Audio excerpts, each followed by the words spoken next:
নদী নদী।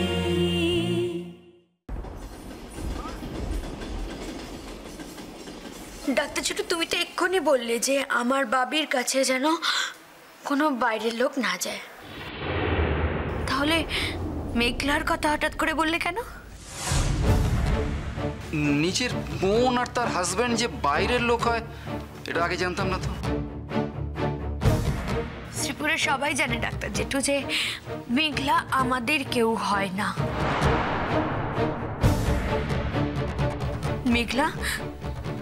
মেঘলার সঙ্গে আমাদের কোনো সম্পর্ক নেই। ডাক্তারবাবু, মানুষ তো বদলায়, ও বদলেছে। আমি প্রথমে জানতাম না, পরে চিনেছি। প্রফেসর সেন মেঘলাদের বাড়িতে গিয়েছিল মেঘলার সঙ্গে দেখা করতে, ওর খবর নিতে। তাতে মেঘলা অসন্তুষ্ট হয়ে ওকে বাড়ি থেকে তাড়িয়ে দেয়। আর তারপরে মানুষটা মেঘলা আমার মেঘুয়া বুড়ি, তুই আর যাই করিস মা, গানটা যেন ছাড়িস না মা। গানটা আঁকড়ে থাকিস, গানটাকে আঁকড়ে ধরে বাঁচিস। ওস্তাদজির কাছ থেকে যতটা পারিস নিয়ে নে মেঘলা। এখন তো উনি আর শুধু তোর ওস্তাদজি নন, এখন তো তিনি তোর বাবা।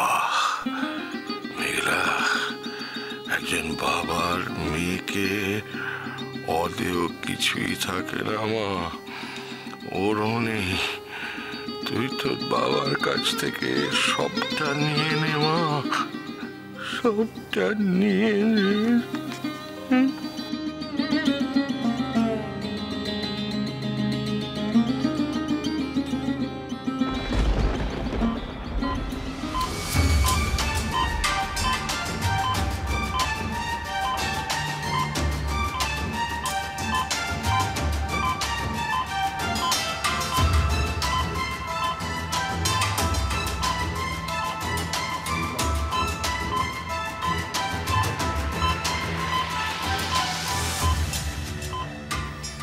বলছেন আপনি?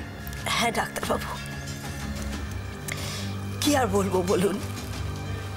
এগুলো তো সব ঘরের কথা, এগুলো নিজে মুখে বলতে তো বড্ড খারাপ লাগে, তাই না? আমি তো ভাবতে পারছি না এই কথা।